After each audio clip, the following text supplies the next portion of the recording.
Last lecture में हमने simple regression complete कर ली थी। सिंपल रिग्रेशन में दो केस थे, एक सिंपल लीनियर और एक पॉलिनोमियल रिग्रेशन। तो बोथ केसेस डिस्कस हो गए प्रीवियस 2-3 वीक में, और ये दोनों जो last regression analysis simple linear और and polynomial regression model, both models are applied when we have only two variables, one dependent and one independent. If there exist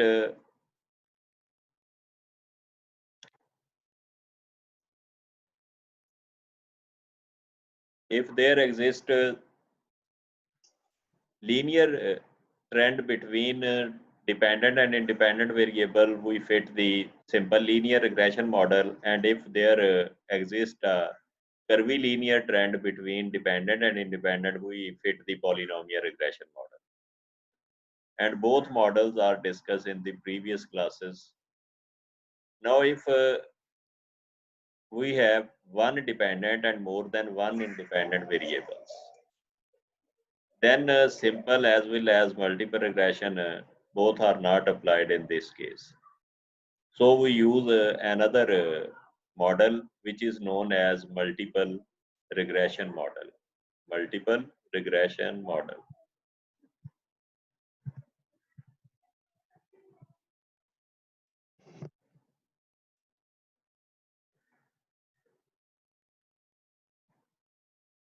And there are some examples of the multiple linear regression model.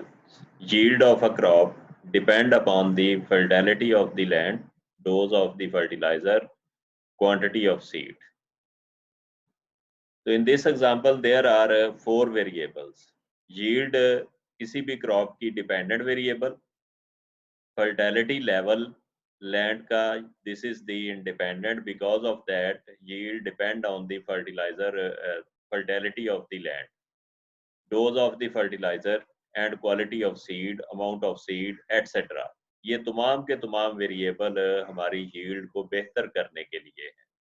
So to handle this example and to predict the future behavior of the yield of any crop, which based on these three or more variables, we use the multiple regression model. Because of that, there is only one dependent and more than one independent variable. Similarly, the grade point average of students depend on aptitude, mental ability, hours devoted to study, nature of the subject. So ultimately, GPA is our dependent variable, which ultimately depend on aptitude, IQ level of the student, hours devoted to study, how many hours you devoted to your home study as well as class study, nature of the subject, nature of the teacher, teaching methodology, number of subjects enrolled in the current semester. बहुत सारे variables हैं जो GPA को effect करते हैं.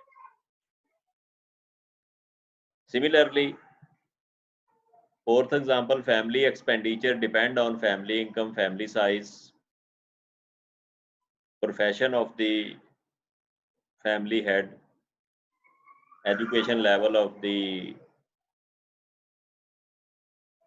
family members, etc. If there are only two independent variables, then multiple regression model is defined as this. मैं पहले दो वेरिएबल से करूंगा, फिर उसको एक्सटेंड करके तीन तक लेके जाएंगे. चार हो जाएं तो देन आपने क्या करना है, ये चीजें हम डिस्कस करेंगे. तो we start from two variables, two independent. पहले एक इंडिपेंडेंट के साथ हमने डिस्कशन की, अब हम एक उसमें ऐड कर रहे हैं. तो हमारे पास दो इंडिपेंडेंट वेरिएबल अगर आ जाएं तो मॉडल कैसे लिखेंगे, y is equal to beta not plus beta 1x. अगर एक मॉडल है तो ये लीनियर तक आएगा, प्लस बीटा 2x2. दो आ जाएंगे तो x1 x2 आ जाएंगे आपके पास, plus epsilon which is a random error term. इसमें से ऑन दी एवरेज जी जी, इसमें से अगर हम on the average error term 0 कर देते हैं तो ये हमारी पॉपुलेशन रिग्रेशन लाइन आ जाएगी। ये है regression model but base on the population. आपको पता है लास्ट 2-3 वीक में मैंने सिंपल और मल्टीपल में यही डिस्कशन की थी कि अगर ग्रीक लेटर आ रहे हैं तो वो रिग्रेशन मॉडल आपका बेस्ड ऑन पॉपुलेशन होगा, और अगर इंग्लिश अल्फाबेट यूज हो रहे हैं तो वो सैंपल बेस्ड मॉडल होगी। ये रिग्रेशन लाइन ही, अगर हम एप्सिलॉन के बगैर लिखते हैं तो वो रिग्रेशन लाइन है, एप्सिलॉन इंक्लूड करके लिखते हैं तो रिग्रेशन मॉडल है। तो y is equal to beta naught beta 1 x1 plus beta 2 x2, this is the population regression line।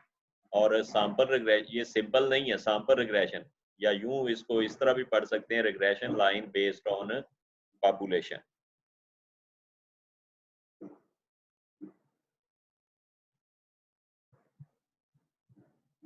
regression line based on population sample। Similarly, this is the regression line which based on the population।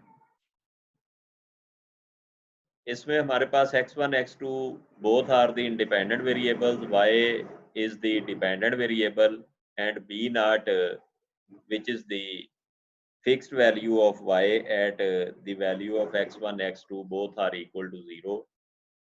b1 and b2 are called partial regression coefficients। b1 contribution है toward y of the x1 कि x1 y में कितना contribute कर रहा है। ये y hat नहीं आना था, गलती से लगा दिए।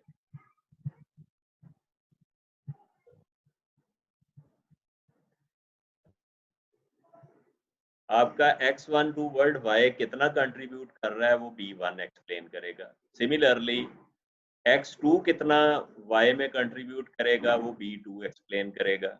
x1 x2 के अलावा y नेट शेल कितना होगा। सपोज आप सिर्फ क्लासेस लेते हैं, होम स्टडी नहीं करते, और दूसरा जो वेरिएबल है, या आप यूं समझ लें क्लासेस भी नहीं लेते, होम स्टडी भी नहीं करते, दोनों वेरिएबल्स 0 हो जाते हैं, लेकिन आप किसी दोस्त से नोट्स लेके पेपर वाली रात सिर्फ प्रिपेयर करके आप पेपर में आके बैठ जाते हैं तो कुछ ना कुछ 2-4 पॉइंट सही लिख ही जाते हैं।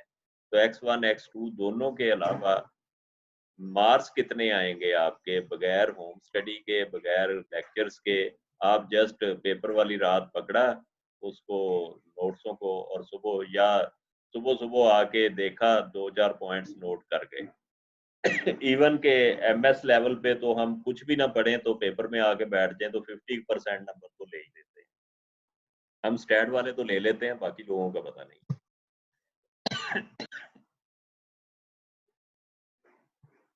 So B naught, B1, B2 can be estimated from the sample information। Similarly, अगर X1 एडवर्टीजिंग एक्सपेंडिचर है और X2 जो है वो प्रोडक्ट प्राइस है, अगर ये दोनों, या डिज़ाइन है, सपोज X2 डिज़ाइन है, चेंज इन डिज़ाइन, X1 है एडवर्टीजिंग एक्सपेंडिचर, तो अगर एडवर्टीजिंग एक्सपेंडिचर किसी माह 0 हो जाते हैं और डिज़ाइन नहीं चेंज करती कंपनी 1 साल, तो कंपनी की कौन सी सेल रुक जाएगी? सेल तो होगी। That is called the fixed sale।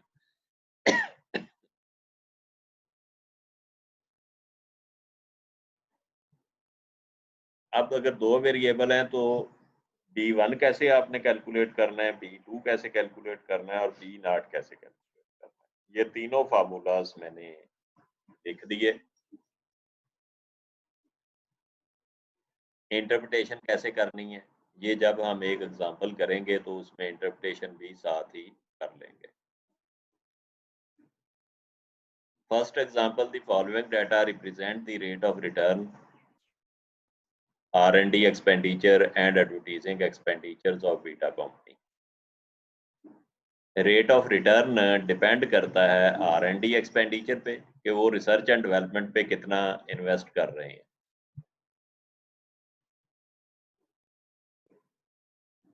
Advertising expenditure कितने हैं कंपनी के, दोनों चीज़ों पे हमारा रेट ऑफ रिटर्न डिपेंड करता है। RR से मैंने इसको लिखा which is the rate of return. Ultimately rate of return depend on R&D expenditure as well as advertising expenditure. Therefore, RR is our dependent variable. तो उसको आपने y से डिनोट करना है और R&D एक्सपेंडिचर इंडिपेंडेंट है, इसको आपने x1 कह देना है। एडवर्टाइजिंग एक्सपेंडिचर आपका अगेन इंडिपेंडेंट है, इसको आपने x2 कह देना है। तो this is y, this is x1, this is x2। Dependent variable को आपने y से डिनोट करना है। ये हमारे पास रीडिंग्स हैं उसकी डाटा सेट की कि जब एडवर्टाइजिंग एक्सपेंडिचर 1,20,000 है तो कंपनी के, या अगर थाउजेंड्स में है तो 12,000 है, 30,000 है तो 12% जो है वो कंपनी का रेट ऑफ रिटर्न है। This is rate of return in percentage. 12% rate of return company का होगा। 15, 14, 18 यानी रेट ऑफ रिटर्न जो है वो इंक्रीज करता जाता है जैसे जैसे आपके R&D एक्सपेंडिचर इंक्रीज करते हैं, एडवर्टाइजिंग एक्सपेंडिचर इंक्रीज करते हैं। सबसे पहले fit an appropriate model to study the relationship between dependent and independent variables. DV simple आएगा IB के साथ S because of that there are two independent variable. Interpret the model parameter, coefficient of determination, वो बाकी part सारे जैसे simple multiple में आपने किए हैं वो सारे ऐसे ही पार्ट दिए हुए। Test the overall significance. Simple regression में ओवरऑल का कोई कॉन्सेप्ट नहीं है, वहां वेरिएबल ही एक है तो वही ओवरऑल होगा, वही पार्शियल होगा। जहाँ पे दो होते हैं वेरिएबल कम से कम तो वहां बात डिफरेंट होती है कि ओवरऑल सिग्निफिकेंस टेस्ट भी करें और पार्शियल इफेक्ट टेस्ट भी करें, यानी पार्शियल सिग्निफिकेंस भी टेस्ट करें और ओवरऑल भी। Find the 95% confidence interval for beta not, beta 1, beta 2। ये बीटा नॉट बीटा 1 के लिए निकाले हैं, तो अगर दो वेरिएबल इंडिपेंडेंट आ गए तो बीटा 2 के लिए भी वैसे ही हो जाएंगे। ये मैट्रिक्स प्लॉट बनाते हैं।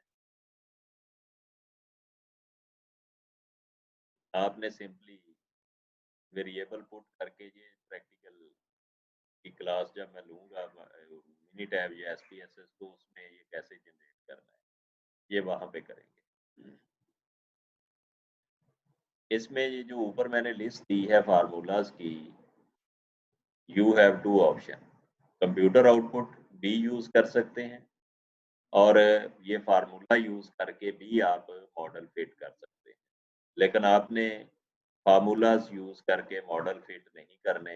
आपने प्रैक्टिकल का सब्जेक्ट है, ये आउटपुट कैसे आनी है ये मैं आउटपुट लेना आपको प्रैक्टिकल की क्लास में डिस्कस कर लूंगा। डी नॉट की वैल्यू जब आप फाइंड करेंगे थ्रू दी SPSS और mini tab, which is -7.54, B1 1.0744 and B2 0.2408। At the same time standard error भी एस्टिमेट करके दे देता है आपका सॉफ्टवेयर, SP0, SP1, SP2 और TSS और SSR भी कैलकुलेट करके दे दिए उसमें। तो आपने क्या करना है, अप्रोप्रिएट मॉडल फिट करना है। जब दो वेरिएबल होंगे इंडिपेंडेंट तो अप्रोप्रिएट मॉडल आपका मल्टीपल रिग्रेशन मॉडल होगा। और MLR मॉडल कैसे लिखना है, y is equal to B0 B1 x1 plus B2 x2। ऊपर आपको तीनों वैल्यू दी हुई है, 1 बाय 1 वो पुट कर दी। 2 डेसिमल तक मैंने इधर पुट की है, 4 डेसिमल तक भी कर सकते हैं, 2 तक भी कर सकते हैं। तो y hat is equal to -7.54 plus 1.07 x1 plus 0.24 x2। ये आपके पास फर्स्ट पार्ट मुकम्मल हुआ। सिंपली आपने क्या करना है, जो आउटपुट दी होगी वहां से वैल्यू उठा के अप्रोप्रिएट वैल्यू वो इधर मॉडल के अंदर पुट कर देंगे। जो ही B0 B1 B2 पुट करेंगे तो आपका एक्चुअल मॉडल एस्टिमेटेड मॉडल में चेंज हो जाएगा। तो y hat is an estimated value while y is an original or actual value of y। This is the estimated value of y। आप x1 की जगह 10 पुट कर दें, x2 की जगह 20 पुट कर दें, जब सॉल्व करेंगे तो एक वैल्यू आएगी। आपके मॉडल के अंदर x1 10 और x2 20 पे कोई ना कोई वैल्यू गिवन होगी, वो एक्चुअल वैल्यू होगी। यानी आप डाटा वाले पॉइंट्स अगर पुट करते हैं, ठीक है, x1 22 है, x2 36 है, तो 24 वैल्यू आएगी आपकी y की, ये एक्चुअल वैल्यू है। आप अब एस्टिमेटेड वैल्यू पहले निकाल के देखें कि 22 और 36 पे जो वैल्यू आती है वो एक्चुअल के कितना के करीब आती है। जितनी एक्चुअल के करीब आती जाएगी मॉडल आपका उतना ही स्ट्रॉन्ग होता जाएगा और वो फ्यूचर फोरकास्टिंग के लिए रिकमेंड किया जाएगा। मीन के 22 36 आप पुट करते हैं, ये वैल्यू आ जाती है 84, तो ये टोटली रॉन्ग होगा, मॉडल आपका ठीक नहीं है। ये वैल्यू आ जाती है 10 या 12, तो वो भी ये गलत होगा। ये 24 है तो वो 23 आ जाए, 22 आ जाए, 25 आ जाए, 27 आ जाए, ये 2 से 3 डिजिट का डिफरेंस जो है ये एक्सेप्टेबल होता है। तो अगर हम वो वाली वैल्यू 22 और 36 इसमें पुट करते हैं तो हमारे पास एक नई वैल्यू आएगी y की। उसको अगर y हैट नहीं लगाते तो उसका ड्रॉबैक बता रहा हूँ। तो आपकी एस्टिमेटेड वैल्यू और एक्चुअल वैल्यू में रीडर डिफरेंशिएट नहीं कर पाएगा कि ये 24 जो है ये एक्चुअल है या जो कैलकुलेट करके लिख रहा है ये कौन सी वैल्यू है। इस वजह से हम जो मॉडल के थ्रू आप वैल्यू कैलकुलेट करेंगे वो y हैट होगी, उसे एस्टिमेटेड वैल्यू कहेंगे। इंटरप्रिटेशन है, अब इंटरप्रिटेशन टाइप नहीं की हुई, मैं बोलूं लिख लेंगे। है कॉपी पेंसिल सबके पास, बताइएगा। सीआर साहब आपके पास है? जी जी सर सर है। तो अब वो यार ये है कि मैं बोल देता हूँ, बाद में आपको जब फाइल सेंड करूंगा तो इस पे टाइप कर दूंगा। ये मुझे ऑप्शन बताइएगा जल्दी से, बोल ठीक दो। है सर, ऐसे कर लें, आप बाद में टाइप करके सेंड कर दीजिएगा, अभी आप बोल रहे हैं वैसे ही। हाँ, लिखना तो बहुत मुश्किल काम है ना, वो काम नहीं करें। सर, लिख भी लेंगे, साथ वो लिख भी रहे हैं, लेकिन वैसे भी इजी हो जाएगा जैसे आप करते हैं। चलो ठीक है। तो B1 की इंटरप्रिटेशन हमने ना जितने भी आपके मॉडल सिंपल से हटके हैं, मल्टीपल हैं या पॉलिनोमियल हैं, उसमें B0 को इंटरप्रेट नहीं हम करते। B1 से इंटरप्रिटेशन हमेशा स्टार्ट करनी है। B0 को इंटरप्रेट मैं कर दूंगा, ये नहीं कि नहीं करूंगा, लेकिन कर दूंगा। वो एंड पे मैं आपको बता दूंगा कि इसके मीनिंग्स क्या हैं, बट वो जनरलाइज नहीं किए जा सकते meanings. B1 is equal to 1.07. B1 is equal to 1.07.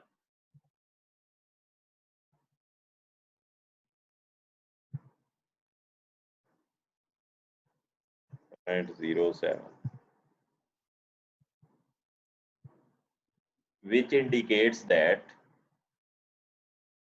if x1 increased by 1 unit, the y value may be increased by 1.07 unit, while the effect of x2 kept constant.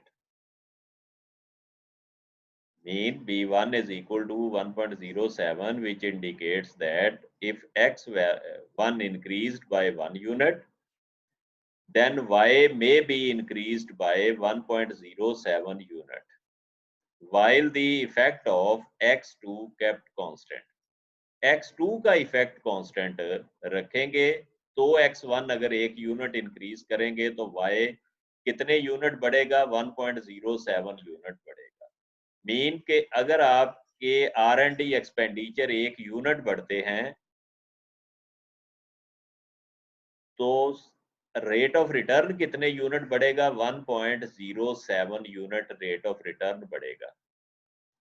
कब बढ़ेगा? जब आपके advertising expenditure जितने पिछले माह थे उतने ही रहें, यानी वो चेंज ना हो। ये ना हो कि एडवर्टीजिंग भी चेंज हुई हो और साथ ही जनाब आपका R&D एक्सपेंडिचर भी, दोनों एट ए टाइम चेंज करके आप इफेक्ट नहीं स्टडी कर पाएंगे। तो इसलिए जब इंटरप्रिटेशन देते हैं तो हम कहते हैं कि if R&D expenditure increase by 1 unit, then rate of return will be या may be या can be increased by 1.07 unit, while the effect of advertising expenditure kept constant.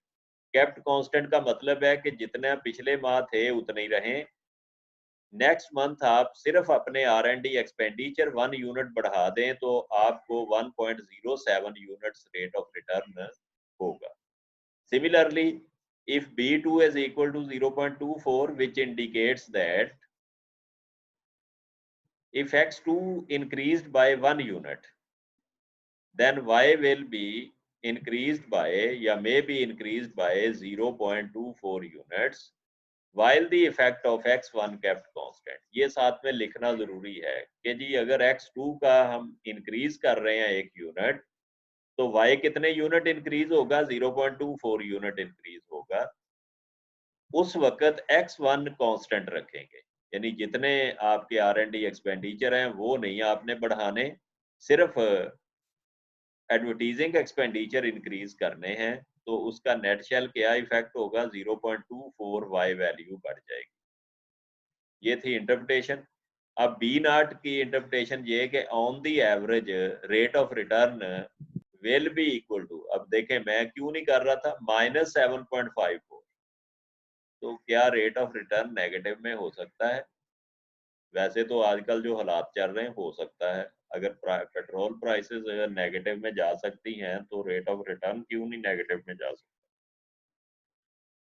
वो बेसिकली लॉस को शो करता है। इसलिए मैंने कहा है कि जब भी मल्टीपल रिग्रेशन मॉडल आना है तो आपने बी नॉट को इंटरप्रेट करने का सोचना भी नहीं, सिंपली आपने B1 और B2 को इंटरप्रेट कर देना है। सेकंड पार्ट है find the coefficient of determination and interpret its value. Other way to ask this question, is model best fit और गुड फिट? ये दोनों तरह से क्वेश्चन पूछा जा सकता है। Find the coefficient of determination and interpret its value, और in other words whether model is best fit or good fit, whether the model is best fit or good fit। तो coefficient of determination R square से denote करते हैं। Calculate करने के लिए दो चीजें यूज होती हैं, टीएसएस और एसएसआर। दोनों मैंने ऊपर आउटपुट में दी हुई हैं, मीन के आपको एफर्ट नहीं करनी पड़ेगी कैलकुलेट करने की। सिंपली फार्मूला लिखेंगे R square SSR over TSS. मैं अगेन कह रहा हूँ, जिसको सिंपल लीनियर रिग्रेशन मॉडल आता है उसके लिए पीएलआर एमएलआर ये कुछ भी नहीं है, थोड़ी थोड़ी सी चेंज है। तो 637.125 एसएसआर है और 641.733 टीएसएस है। सिंप्लीफाई करेंगे तो 0.9928 आएगा। जैसे जब भी सिंपल रिग्रेशन से आप बाहर जाते हो मल्टीपल में या पॉलिनोमियल में, तो आप सिंपल रिग्रेशन की बेस पे डिसीजन नहीं करना, आपने एडजस्टेड आर स्क्वायर की बेस पे करना है, क्योंकि दूसरा वेरिएबल जब इंट्रोड्यूस होता है तो वो कुछ ना कुछ कॉमन पोर्शन पहले का भी उसमें कहीं ना कहीं एडजस्ट होता है, तो वो ओवरलैपिंग की वजह से some time R square increase कर जाता है, तो आपने उसको पहले एडजस्ट करना है। तो 1 minus n minus one over n minus one minus k into 1 minus R square, सारा कुछ नोन है आपको। एन 15 है, के 2 है, के है number of independent variable. Put करेंगे तो 99.16% आपका आर स्क्वायर एडजस्टेड की वैल्यू आ जाएगी। ये मैं कह रहा था कि जब दूसरा वेरिएबल ऐड होता है, आपका वो वेरिएबल चाहे x1 के साथ या y के साथ उसका कोई तल्लक हो या ना हो, आर स्क्वायर उसने डिस्टर्ब कर देना है, वो इंक्रीज कर देना है। फॉर एग्जाम्पल आपने कितने घंटे पढ़ा ये, और नंबर कितने आए, ये तो सिंपल रिग्रेशन है, और इसको मैंने x1 कह दिया स्टडी आवर्स, y मार्क्स है। अब मैं दूसरा वेरिएबल ऐड कर देता हूँ कि आपका आईक्यू लेवल भी स्टडी कर लेते हैं, तो ये तो समझ आती है कि आईक्यू लेवल आपके आर स्क्वायर को इंक्रीज करेगा। क्यों इंक्रीज करेगा? क्योंकि आईक्यू लेवल जो है उसका बड़ा इंपॉर्टेंट रोल है आपके परसेंटेज ऑफ मार्क्स में। लेकिन उसकी जगह मैं आईक्यू लेवल की जगह मैं आप लोगों का हेड साइज इंट्रोड्यूस करवा देता हूँ एज अ न्यू वेरिएबल। मैं कहता हूँ जी अपने अपने हेड साइज मेजर करके आना कल, और स्टडी आवर्स भी बताना मुझे, या हेड साइज नहीं लिए हेयर लेंथ मैंने कह दिया, कि जी आप अपने बालों की लंबाई लिख के लाएं, कितने घंटे डेली पढ़ते रहे वो भी लिख के लाएं, मार्कशीट आपकी मेरे पास है। अब मैं जब मॉडल फिट करके आर स्क्वायर निकालूंगा, बगैर हेयर लेंथ के निकालूंगा तो वो कम आएगी, और जब हेयर लेंथ वेरिएबल को ऐड करके निकालूंगा तो उसने इंक्रीज होना है। हालांकि हेयर लेंथ का तो कोई तल्लक ही नहीं है आपके वाई वैल्यू के साथ। तो जब आपके इंडिपेंडेंट वेरिएबल जैसे जैसे बढ़ते जाते हैं, आर स्क्वायर वैसे ही इंक्रीज होता जाता है, चाहे आपका इंडिपेंडेंट वेरिएबल का वाई के साथ कोई लिंक है हो या ना। तो हम कितना की ओवर एस्टिमेट हो जाता है उसको एडजस्ट कर लेते हैं through the adjusted are square. The value of R square adjusted indicates that about 99.16% variation in the dependent variable has been explained by the linear relationship with x1 and x2 and the remaining 0.84%. ये 84% नहीं है, ये 0.84% है। अब 99.16 को या उसको 99 कर दो, इसको अप्रोक्सीमेटली 1 कर दो, बड़ा नॉनसेंस सा लगता है डेसिमल में। तो आप इसको कर दें 99% और इसको कर दें 1%। मैंने इसलिए नहीं किया कि फिर वो कंफ्यूज होना था स्टूडेंट्स ने कि ये पता नहीं 99 और ये 1 कैसे हो गया। तो आप राउंडिंग अप राउंडिंग डाउन वाला चक्कर चला के इसको 99 कर दें, क्योंकि 50 से कम है, 0.5 से कम है तो 99, ये 0.5 से बड़ा है तो ये 1%। तो 99% वेरिएशन आपकी डिपेंडेंट वेरिएबल में किस वजह से है? रिग्रेशन की वजह से है, मीन के x1 और x2 की वजह से है। जबकि रिमेनिंग 1% वेरिएशन y में जो है वो किसकी वजह से है? वो आपके अदर वेरिएबल्स की वजह से है जो आपने इंक्लूड नहीं किए अपनी स्टडी। तो बहुत सारे फैक्टर हैं, लाइक प्राइस है किसी भी प्रोडक्ट की, किसी कंपनी की उस प्रोडक्ट की प्राइस है, डिजाइन है, क्वालिटी है, सेल्स प्रमोशन एफर्ट्स, उसके स्टाफ कितना है, बहुत सारे फैक्टर्स हैं जो इफेक्ट करते हैं। पॉपुलेशन साइज कितना है, एक्सटर्नल फैक्टर भी होते हैं जिनमें पॉपुलेशन साइज आ जाता है, कंज्यूमर इनकम आ जाती है। तो आप तो सिर्फ 2 वेरिएबल स्टडी कर रहे हो, तो बाकी जितने भी हैं उनकी वजह से कितनी है? 1% है। तो इसका मतलब मॉडल तो बहुत अच्छा है आपका। 99 x1 x2 की वजह से, अब बाकी 100 वेरिएबल पड़ा हुआ है उसकी वजह से कितनी है? 1%। तो this model may be recommend for future prediction. तो नेक्स्ट पार्ट जो है वो क्लास नेक्स्ट में स्टार्ट करेंगे। जी सीआर साहब। सर थोड़ा सा प्रॉब्लम ये आया कि ना ये जो आपने लिंक सेट किया ना, इस पे स्टूडेंट्स को ना यूजर नेम और पासवर्ड वो मांग रहा है, जिसकी वजह से स्टूडेंट्स लेट एंट्री हुई है स्टूडेंट्स की। तो नहीं तो वो हम वो डायरेक्ट वो लिंक को मैं तो लिंक ही सेंड करता हूँ, स्टूडेंट उस पर क्लिक करते हैं और पार्टिसिपेट कर लेते हैं। जी सर, मैंने भी ऐसे ही पार्टिसिपेट किया है, लेकिन कुछ स्टूडेंट को इशू है, पासवर्ड का 2-3 बार उसने मांगा है, लेकिन तीसरी चौथी बार उनका कनेक्ट हो गया। ठीक तो ठीक। इस वजह से थोड़ा लेट आए हैं स्टूडेंट्स। अच्छा जी ठीक है। तो किसी ने तो कुछ सर लिंक अब आप दोबारा सेंड करेंगे या मैं करूं? जिस तरह आप कहते हैं उस तरह कर लेते